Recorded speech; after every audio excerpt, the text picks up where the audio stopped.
Por Sí, ejemplo, cuando se hace análisis de riesgo para titulación para COFOPRI, se hace un procedimiento, ¿no? Que incluso ahora en enero se ha dado un formato que antes no había. Luego, a pedido, sí, también se pueden hacer inspecciones oculares cuando hay una situación de riesgo inminente, ¿no?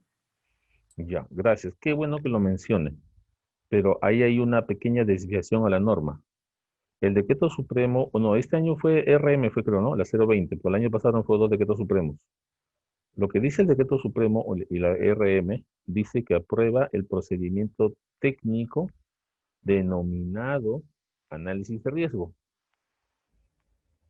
En el estricto, les pregunto a ustedes, mi nombre es Eduardo Portugués, entonces yo me puedo determinar Neymar Silva, Leonel Messi,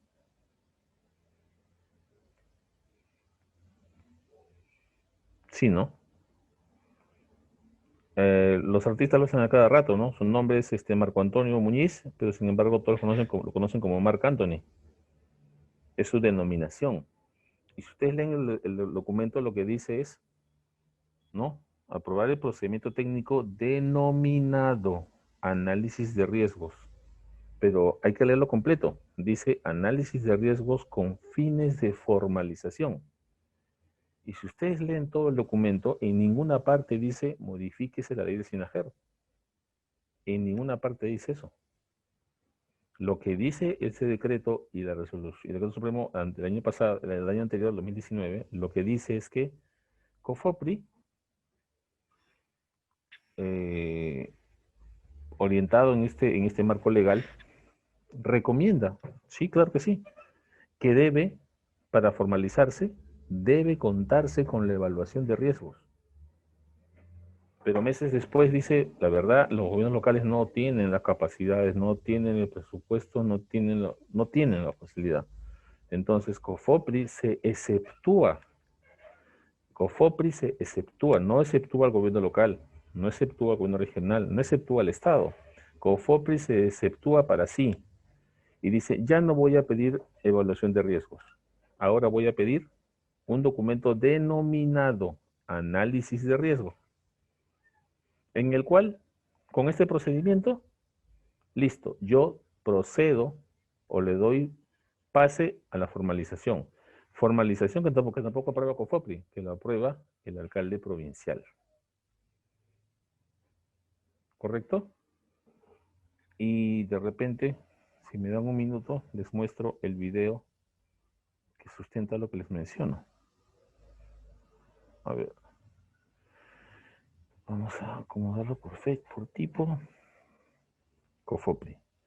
No voy a bajar, pero voy a quitarme un audífono para que no me rompa el audio, ¿ya? Escúchenlo, por favor, ¿sí? Este video es de COFOPRI, no es mío. COFOPRI te informa. La formalización que COFOPRI realiza se puede suspender en los siguientes casos. Zonas de riesgo no mitigable. El proceso de formalización se suspenderá automáticamente si el gobierno regional o local califica el terreno según el informe de evaluación de riesgo como zona de riesgo no mitigable. El gobierno regional o local tiene un plazo no mayor a 60 días hábiles para emitir el informe de evaluación de riesgo, el cual estimará el archivamiento definitivo del expediente de formalización. Y si el riesgo es mitigable, Dicho informe también podrá determinar las áreas identificadas como zona de riesgo mitigable y formulará las recomendaciones para superar dicho riesgo. Cuando el riesgo haya sido efectivamente mitigado, COFOPRI emitirá un informe positivo de este, donde comunicará que se podrá continuar con el proceso de formalización conducente al título de propiedad.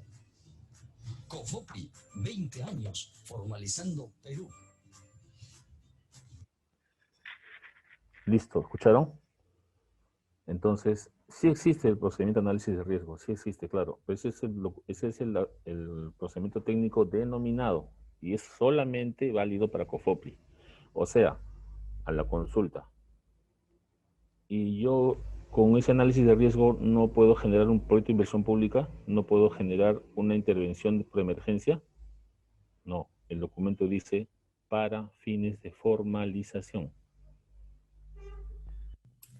Una consulta. Sí, dígame. Cuando en esa norma indica de que cuando el riesgo ya es medio, ya debe hacerse una evaluación de riesgo, que justamente para los proyectos de inversión el Fondes, por ejemplo, ya pide análisis de riesgo, no basta una inspección o un ADR. Entonces, en realidad, cuando se da en la práctica, en las zonas donde se evalúan que son laderas de cerros, etcétera, casi todas están en riesgo alto. Entonces, allí prácticamente el análisis de riesgo principalmente se va a hacer un EVAR.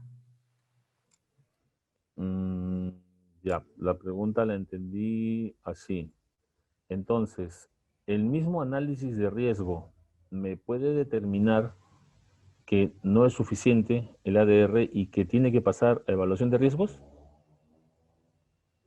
Esa es la consulta, ¿verdad?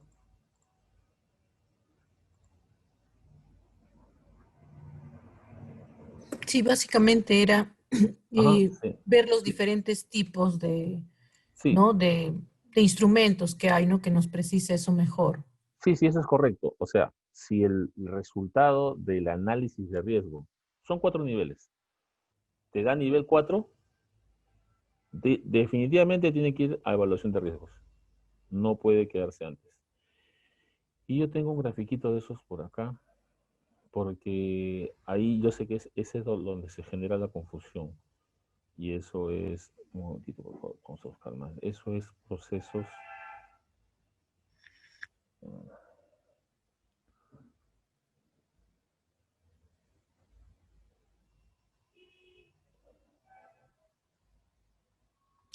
Profesor, el comentario también iba que si antes se pedía evaluación de riesgo y justamente por la situación de los gobiernos locales se pasa un ADR, pero ahora se está regresando prácticamente a lo mismo porque hacer un EVAR para un asentamiento es bastante complejo, ¿no? Allá, sí. Por ejemplo, yo tendría que decirle a eso, ¿vieron el video? El video dice, y ojo, ese video no es de mi propiedad, es de Cofopri. Cofopri lo publicó en el 2013. Y eso es correcto, alguien lo debe haber percibido. Si yo tengo un asentamiento humano, sin formalizar, que está en una ladera de cerro, todo Lima Metropolitana, prácticamente. Yo, al formalizarlo, estoy formalizando el riesgo, ¿cierto? Y la evaluación de riesgo, ¿qué función cumple el estudio de evaluación de riesgos? Determina el nivel en el que estoy, ¿cierto? Pero yo ahí no estoy mitigando nada. No estoy controlando ni reduciendo ningún tipo de riesgo, ¿cierto? Cofopri en su primer video decía, una vez que la autoridad local haya mitigado el riesgo, recién puedo proceder a formalizar. Y eso es lo correcto, creo yo. Y ustedes deben estar de acuerdo conmigo, claro, porque el informe me va a decir que está en riesgo, pero en realidad solamente me ha dicho que está. Le firmó el riesgo, pero todavía no han atacado el problema central, ¿no? Que es cómo ataco el riesgo, cómo lo reduzco, qué obras tengo que hacer. Y eso es competencia de la autoridad local, es el alcalde. Entonces, los alcaldes, si no tienen equipo técnico para evaluar el riesgo, y si yo aún así lo formalizo, en realidad le estoy generando más trabajo, ¿no? A la autoridad local. Entonces, una salida para sacar los procesos de formalización es este documento denominado. Le digo denominado porque sí existe dentro del Estado, existe y no lo encuentro, qué pena. Existe, ahorita me voy a acordar dónde está. Existe el procedimiento que se llama análisis de riesgo. Y eso lo voy a explicar en la siguiente lámina. Y voy a buscarla mientras hacemos alguna operación, ¿ya? ¿Qué dice la siguiente lámina? Tenemos, o vamos a regresar acá. Acá está. Tenemos 7 procesos, ¿cierto? Tenemos 3 componentes. Componente prospectivo, componente correctivo y componente reactivo. 3 componentes, ¿ok? Y tenemos 7 procesos, ¿correcto? ¿Correcto? No me dejen, ¿ah? Miren. Son 3 componentes y 7 procesos. 2 componentes están anexados, acá no, acá lo saqué, están anexados a CNPRED, ¿no? Los procesos de gestión prospectiva y correctiva. Y el reactivo al INDECI. Ah, ok. ¿Qué significa gestión prospectiva y correctiva? Prospectivo, ¿no? Hacia adelante, hacia el futuro. Planificación, planeamiento. Y correctivo, intervención. Intervención para, ¿no? Disminuir, mitigar, reducir, controlar los riesgos. Obviamente, y que no se generen nuevos. Esos 2 componentes, ¿no? A cargo del CNPRED y a cargo del INDECI, ya lo que es reactivo. Ya yo no puedo controlar el riesgo, no es mi función controlar el riesgo, ya eso ya está dado, yo tengo que acá hacer qué cosa. O sea, ya está titulado todo chosica, joldo y gancho. Listo, ya eso ya no es preventivo ni es prospectivo. ¿Puedo hacer algunas intervenciones correctivas? Puedo, pero ahí ya está dado el riesgo. Entonces me toca hacer la parte reactiva. Reactiva no en el componente de la emergencia, sino en el componente, el primero, que es el de preparación, ¿no? Alerta temprana, sistema de alerta temprana, todo ese tipo de sistemas, ¿ok? Ahora, cada componente, ¿no? Perdón, son 3 componentes, tienen sus procesos. Ahora, cada proceso tiene subprocesos. Entonces, el primer proceso, el proceso número 1, es el proceso de estimación del riesgo. ¿Ok? Este proceso de estimación del riesgo tiene subprocesos. Uno de los subprocesos, o el proceso que tiene producto resultado, es el subproceso de análisis de riesgo. Pero eso es un subproceso. ¿Qué obtengo del subproceso de análisis de riesgo? Sabiendo que el proceso de estimación de riesgo es el proceso en el cual se genera el conocimiento del riesgo. ¿Qué obtengo? Productos tangibles, evaluaciones de riesgo, que está normado. ¿Qué obtengo? Escenarios de riesgo, que está por normarse. Pero entre la evaluación de riesgo, pero los subprocesos son más, dice, tengo que tener control de riesgo. Claro, todo eso está dentro de la evaluación, el control, el seguimiento, la valorización, la difusión o la comunicación del riesgo, todo eso está dentro o es parte del subproceso de análisis de riesgo. Entonces, no hay que confundir o hay que poner una línea en nuestra mente clarita dividiendo el subproceso de análisis de riesgo en el marco de la ley y el otro que es el procedimiento técnico denominado análisis de riesgo, que tienes como uso solamente los fines de formalización. O sea, ¿no puedo usar eso para inversión pública? No. La resolución es clara. La resolución ministerial, y de repente la podemos revisar rapidito. Procedimiento técnico, análisis de riesgo con fines de formalización. Lo que salió este año, ¿no? Esta es la 020-2020, ¿cierto? Esta es la que salió este año. Aprobar el documento denominado, pues lo dice acá, procedimiento técnico, análisis de riesgo, con fines de formalización, y ahí acaba la comilla. ¿Se dan cuenta? Este documento, este procedimiento técnico, ¿no?, denominado ADR, se hace solo con fines de formalización. En ningún momento el documento, una ARM no modifica una ley, ¿no? Acá dice en todo momento, ¿no?, aprobar el documento denominado procedimiento técnico análisis de riesgo, ADR, con fines de formalización, ¿no? Y acá está todo el proceso, ¿no? Está todo el proceso como son. ¿Ves? Solamente hay 4 niveles. En el análisis, en la evaluación de riesgo que tienen ustedes, ¿qué van a hacer? Muy alto, alto, medio y bajo. Acá no le puso muy alto, le puso alto, moderado, bajo. ¿Y por qué lo cambiaron todo? Bueno, ese es el documento para lo que es el INDECI, ¿no? Físicamente muy alto, alto, medio, bajo, como debe estar, o está en el otro manual, ¿no? El procedimiento de esto es muy sencillo, ¿no? Es muy, muy fácil de hacerlo. Existen tablas, se hacen sumas ponderadas, ¿no? Y se obtienen los resultados. Y ciertamente sí, si acaba el resultado, llega y está en nivel 4, no hay forma de escapar. Si está en nivel 4, tiene que hacerse la evaluación de riesgos, ¿no? Si está en 4, tiene que hacerse la evaluación de riesgos, ¿no? O sea, una de 4 posibilidades. ¿Ok? Una consulta. Sí. Si es que sale el riesgo medio, ya se hace EVAR ahí. No, no. Él solamente nivel 4, el último. 3, 2 y Ok. 1, no.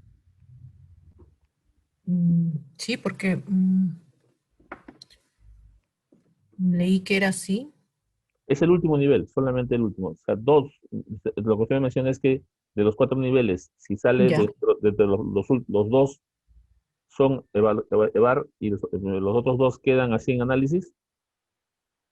Sí. Yo tengo entendido que son 3 lo que lo dejan sin evaluación y solamente uno que lo lleva a EVAR.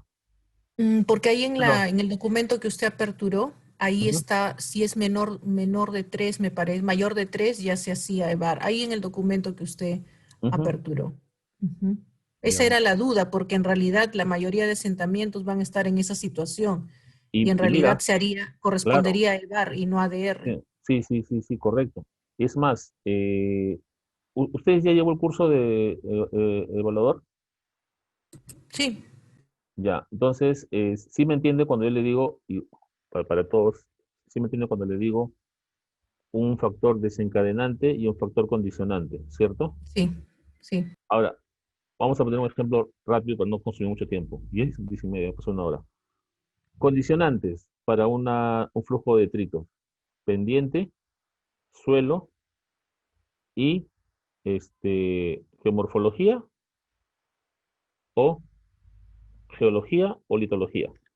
Vamos a elegir primero, de todas maneras, pendiente para flujo de detritos, ¿cierto? De todas maneras, tiene que ir pendiente, ya, de hecho. Y la pendiente le tengo que tomar con la geomorfología, con el suelo. ¿Cuál es su criterio? Yo creo que geomorfología. ¿Me apoya? Ujú, sí. Ya. Entonces tengo pendiente y geomorfología. Ahora, uso geología o litología. Yo iría por litología, la capa más superficial de la geología. ¿Cierto? Ahora, todo va a depender de la disponibilidad, ¿no? Pero está entre esas dos, ¿cierto? Listo. Ahora, he elegido 3 capas. Tengo pendiente, geomorfología y litología. Y normalmente he dejado suelos porque normalmente la gente suele dejar suelos. He tomado los 3. Para usted, con criterio profesional, para todos, con criterio profesional, ¿cuál es la capa, cuál es el temático que va a determinar que tiene la condición mayor para que se dé un flujo de detritos? De los condicionantes hablo, no hablo de desencadenante lluvia, hablo de los condicionantes.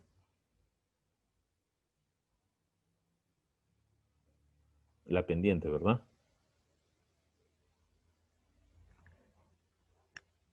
¿Cierto? La pendiente es la que va a tener, la que pendiente es la que va a tener las mayores probabilidades o ese que va a dar más peso para que para que haya un flujo. Pero puede ser también la geomorfología. Claro, si el valle tiene forma y tiene cubierta, normal, pero si un valle tiene cubierta, es medio plano. Si es escarpado, no tiene cubierta. Por eso es lo importante de litología o el de suelos, pero como no hay, estamos usando lo que normalmente usan. Ah, entonces, pero la geomorfología me parece que sí puede ser, pero el de geología ya ese como que es último, ¿no? En cuanto a pesos, no, definitivamente el mayor peso lo tiene la pendiente. Listo. Entonces, en ese orden van a entrar en la matriz. La pendiente, un porcentaje muy alto. Segundo, la geomorfología con un porcentaje menor. Y último de cola, la litología o la geología. He tenido que hacer un trabajo de campo, un análisis profesional exhaustivo y tomar esta decisión. Cada uno tiene un peso ponderado, porcentajes cada uno. En el análisis de riesgo, los 3 valen lo mismo. 1 o 2 o 3. Dice sume condicionantes, sume los condicionantes. El valor del 3, el 2 y del 1. Un valor y lo divides entre el número de ellos, entre 3. Nada más. No está mal, pero es un valor ya que no requiere mayor análisis técnico de parte profesional. Pero ¿y qué valor le voy a dar a la pendiente? Allá en la tabla te van a dar 4 valores. Y te van a hablar de predominancia. En la zona, ¿qué predomina? ¿Las pendientes altas, medias o bajas? No, las medias. Listo. La media es la 1, 2, 3 o 4. La 2. Listo. Entonces el valor es 2. Allá, valor de pendiente, valor 2. 2 más. Geomorfología, ¿cuál es la preponderante? 3. Pum, suma acá. 2 más 3. Y en geología, el predominante es el 1. 1. 2 más 3 más 1. ¿Cuánto es? 6 entre 3, 2. No pasa de bar si quieren análisis de riesgos. Se los he hecho en sencillo, ¿no? Hay más pasos que hacer, pero así es en sencillo. Mientras que en la evaluación, no, hay que determinar cuál tiene mayor predominancia. Si llueve tanto, voy a usar ¿qué escenario? Voy a usar un escenario de lluvia, un periodo lluvioso abundante, un periodo lluvioso normal o un periodo lluvioso niño. Arriba, súper arriba de lo normal, que pasa cada cuánto, 5 años, 10 años, 50 años, periodo de retorno. Son términos que maneja Senami y que tiene que aprender el evaluador para que pueda plantear correctamente su modelo, que funcione su escenario y que funcione su modelo. ¿Sí me deja entender? ¿O lo seguimos avanzando y seguramente lo vamos a ir viendo conforme vayamos avanzando? ¿Sí?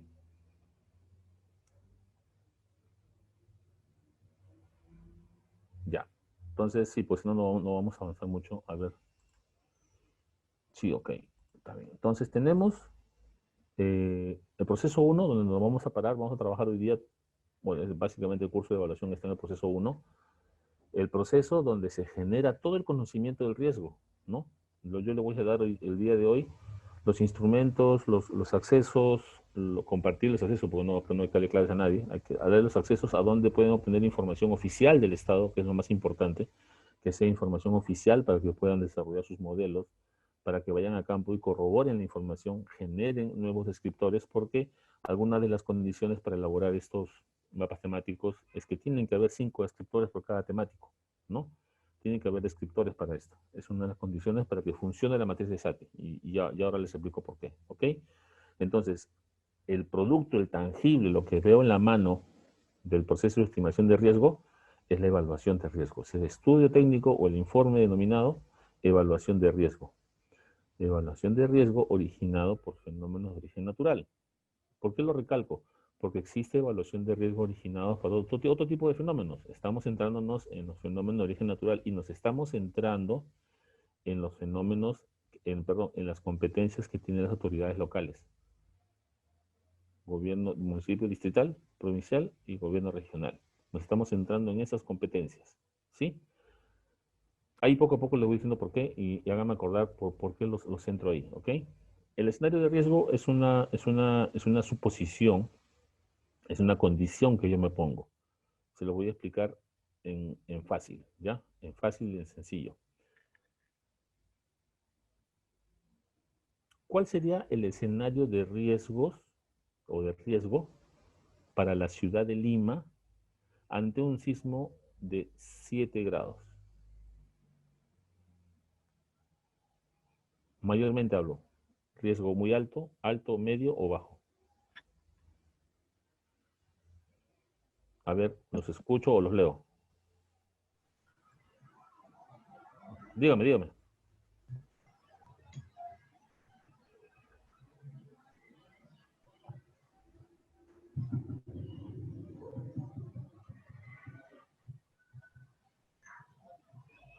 ¿Están de acuerdo todos? Muy alto. Muy alto, sí. Ya. Yo tendría que decirles algo. Profesor, faltó que nos dé más variables. ¿Cuál, por ejemplo, si el sismo es superficial o si es profundo? Si está cerca en el mar o en el continente. ¿Tiene que ver? Sí, es importante, claro. Si es superficial, 7 grados puede hacerme daño. Y si es profundo, 7 grados, no me va a hacer nada. Pues 7 grados no me va a hacer mucho, profe. Entonces el escenario de 7 es como que optimista, óptimo, ¿no? Y si les digo que el sismo va a ser de 9, Superficial. ese sí me debe hacer daño. Y si fuera de 9 y es superficial, súper, bueno, definitivamente. Y si es profundo, pero si es en el, También. si es en el mar, va a afectar la placa, el impacto va a ser, multiplicado. Entonces 9 es definitivamente malísimo. Sí, así sea superficial o profundo, va a hacer daño, ¿no? Entonces, ¿cómo debo plantear mi escenario para mis cebares? ¿Debo hacer un escenario óptimo, un escenario pésimo, pesimista o un escenario tendencial? ¿A qué se refiere un escenario tendencial? Les muestro con ejemplo, ¿ya? Un toque acá. Yo tengo por acá, creo que mi app, acá está mi app. Una consulta, pero allí también depende de la vulnerabilidad, de las características de una zona. No es lo mismo una zona de cerro que una zona plana, etcétera. Exacto, por eso yo le digo, cuando yo les pregunté, ustedes me dijeron muy alto, pero debieron preguntarme, profesor, pero hay que evaluar varias cosas más todavía, ¿no? Hay que evaluar si el sismo es tanto, si las condicionantes, si los elementos vulnerables, estamos hablando de las zonas, de la periferia de Lima, la zona central de Lima, hay muchas más variables que barajar antes de darle un resultado así nomás, ¿cierto? Entonces, por ejemplo, es la base de datos de sismos del 2005 al 2016. Esta es la ciudad de Lima. Tenemos en puntos rojitos, ¿sí? Tenemos en puntos rojitos sismos superficiales, menores a 60 kilómetros. Sobre la costa de Lima es más predominante los superficiales que los intermedios, que es de 60 a 300 kilómetros, que también hay. Pero los profundos, no hay, acá en Lima no hay. O sea, la tendencia en Lima es que sean de intermedios a superficiales, pero son más superficiales que intermedios. ¿Qué creen ustedes? Me acerco más a Lima. Son más los superficiales, ¿no? ¿Cierto? Entonces, el escenario de riesgo, y le habrán enseñado los que han llevado el curso, le habrán enseñado, ¿no? Se hace una condición. Entonces, si yo fuera, por ejemplo, una autoridad local, municipio, y los contratara a ustedes como evaluadores, como parte del equipo de evaluación de riesgos, y les dijera, quiero que me evalúen el fenómeno, hagan una evaluación de riesgos de una parte de la cuenca del río Rímac, de tal quebrada, ¿sí? Por el fenómeno de lluvias intensas o flujo de detritos. ¿Información suficiente para ustedes? Pero lo que pasa es que puede ser flujo de detritos, pero también puede ser por lluvias, pero también puede darse por sismos. Y sismos no hacemos. El TR dice solamente esos fenómenos. Ya. Si el TR dice solamente esos fenómenos, cerrado. No hay que vuelta a quedarle. Pero si dice evaluación de riesgos originados por fenómenos de origen natural, no me dio detalles. O sea que el equipo tiene que hacer, bueno, ahí, todo lo que sean. Tsunami, no, pues la cuenca del río Rima dice una quebrada. La quebrada no está en la costa, está más arriba. Wow. El tsunami va a salir bajo de todas maneras, para tsunami, ¿no? Volcanes no hay acá. ¿Qué otro más puede haber? ¿Inundaciones en esa parte? No, pues si hay pendiente, dice que es movimiento en masa, difícilmente que haya inundación. Allá. Bueno, entonces, si no dijera el fenómeno, ahí deben ser hasta 3. Ya acordaré con el equipo del municipio, ¿no? Si es 3, 2 o 1, pero ahí no me está especificando fenómenos. Segundo, no me está especificando qué escenario debo usar. Entonces, eso va bajo criterio del equipo evaluador, ¿cierto? Y puedo usar uno de los 3 que les comento. ¿Ok? Hasta ahí, más o menos claro. ¿Avanzamos? Pregunten nomás, pregunten. A ver, de acuerdo, ok, ok. Ana Pauca, ya listo. Vamos a seguir entonces. Entonces, a todo esto, entra lo que es el SIGRID. Entonces, ¿qué es el SIGRID? Entonces, el SIGRID dice, es una plataforma tecnológica de consulta en línea. Consulta en línea. Pero, profesor, pero consulta en línea, pero Internet no es muy bueno, que digamos. Les pregunto yo, ¿cuántas plataformas de consulta en línea usan ustedes normalmente? Los leo, a ver.